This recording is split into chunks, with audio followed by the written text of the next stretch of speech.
Fa zay tena miady mba ho rehareha ny firenentsika Madagasikara, manao ny anaty ho zavatra mikotrana maraina sy hariva isan'andro mba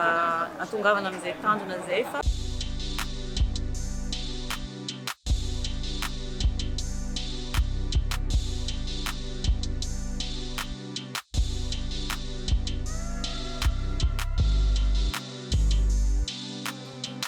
ny fomba nanomanako ny Jeux Olympiques zany 2024 dia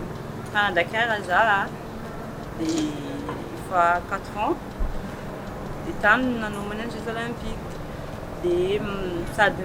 makany Dakar za hivernal dia miakatra aty en France za rehefa été manao compétition dia misy ny compétition en salle sy ny championnat du monde participe tamin'ireny dia ireny nanakana kokoa amin'ny resaka point ao amin'ny athlétisme dia zay no nahafahako nakaty à Paris pour les JO.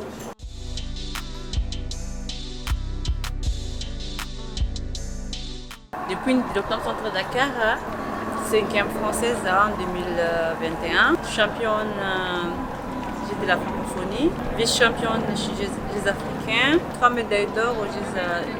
Jeux des îles 2023, 3 médailles de bronze au championnat d'Afrique 2024.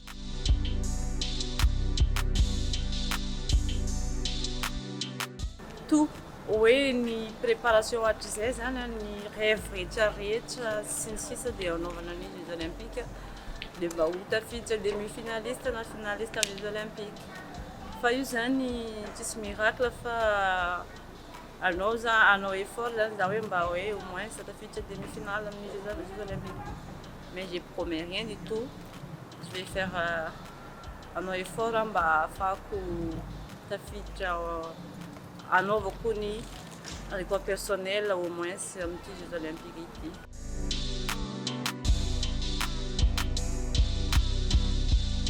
Sacrifice nataonay atleta tsy izay atleta ihany fa ny ray aman-dreny sy ny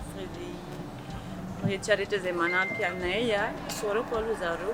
fa zay tena miady mba ho rehareha ny firenentsika Madagasikara, manao ny anaty ho zavatra mikotrana maraina sy hariva isan'andro mba hatongavana amin'izay tanjona zay fa manao zavatra tsy mora dia miangavanareo zany mba hicomprendre ny situation misy anay atleta dia mba hanampy anay ihany koa fa tsy hoe rehefa tsy manao résultat zany zay dia kianina fa mba io zany anareo rehefa amin'ny préparation mba misy aide na zavatra ohatran'izany ataony